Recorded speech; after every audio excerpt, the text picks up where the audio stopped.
Hi guys, good morning, happy weekend. Dahil nga maganda ang araw today, pagkagising ko ay dumiretso kaagad ako sa labas ng bahay. Para naman makapagbanat ng buto kahit saglit lang. Ito naman si Neil, ang aga-aga pinagluloko ako ditong laman ng ice cream na to, pero hindi ko nasasabihin dahil nakakatawa at hindi maganda. Hanggang 8 o'clock na nga ng umaga kami nagkape dahil ang sabi ko nga sa kanya ay pupunta kami sa Pinoy shop dahil nga namimiss ko na yung mga pagkaing Pinoy. Ina nga kami ni Neil sa aming pupuntahan, so bago kami mag-grocery ay diretso muna kami sa kanyang doktor dahil nga test ng kanyang stool. Dahil ang kanyang doktor ay medyo may kalayuan sa aming bahay, kaya naisipan na lang ni Neil na dumaan na lang dito sa pathology at sila na yung magpo-forward zone sa kanyang doktor. Nga ang aga namin kaya mabilis kaming nakabiyahe at nandito na nga kami sa Central kung saan dito yung Pinoy shop na aming pupuntahan. Yung una kong nadampot yung sinigang mix, tuyo, ibos at saka itong magic sarap dahil naubusan na ako, lalong-lalo na itong chicharo, napakasarap isahog sa munggo. Kung nga kami mag-grocery ni Neil sa Coles ay dumaan muna kami dito sa coffee shop para mag-breakfast dahil medyo gutom na si Neil. Nga mahal ang noodles sa Pinoy shop, ito na lang yung binili ko, Indomie sa Coles kasi medyo may kahawig din ang lasa niya. Kami nang go-grocery ni Neil, yung mga importanteng bagay o pagkain lang talaga ang mga binibili ko dahil nga dadalawa lang naman kami. Tingnan bahay ay tinulungan ko na siya mag-ayos ng aming napamili dahil nga pagkatapos nito ay ako ang maglilinis ng bahay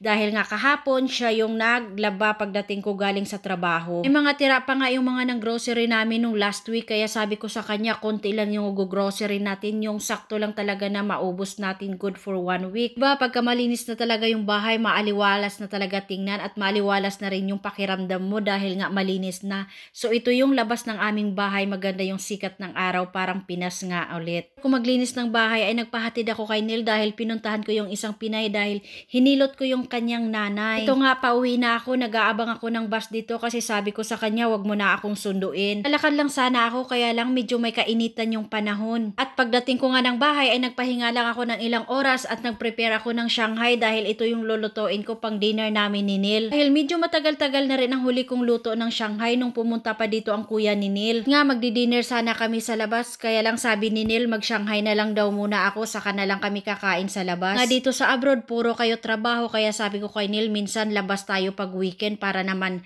mabawasan yung mga pagod natin sa trabaho. Ito na nga, luto na yung ating Shanghai, so nauna nang kumain si Neil. Ito lang talaga yung kinakain niya dahil hindi naman siya kumakain ng rice talaga. Once in a blue moon lang talaga siya pag kumain ng rice, di tulad ko, rice is life. That's it for today's video. Bye!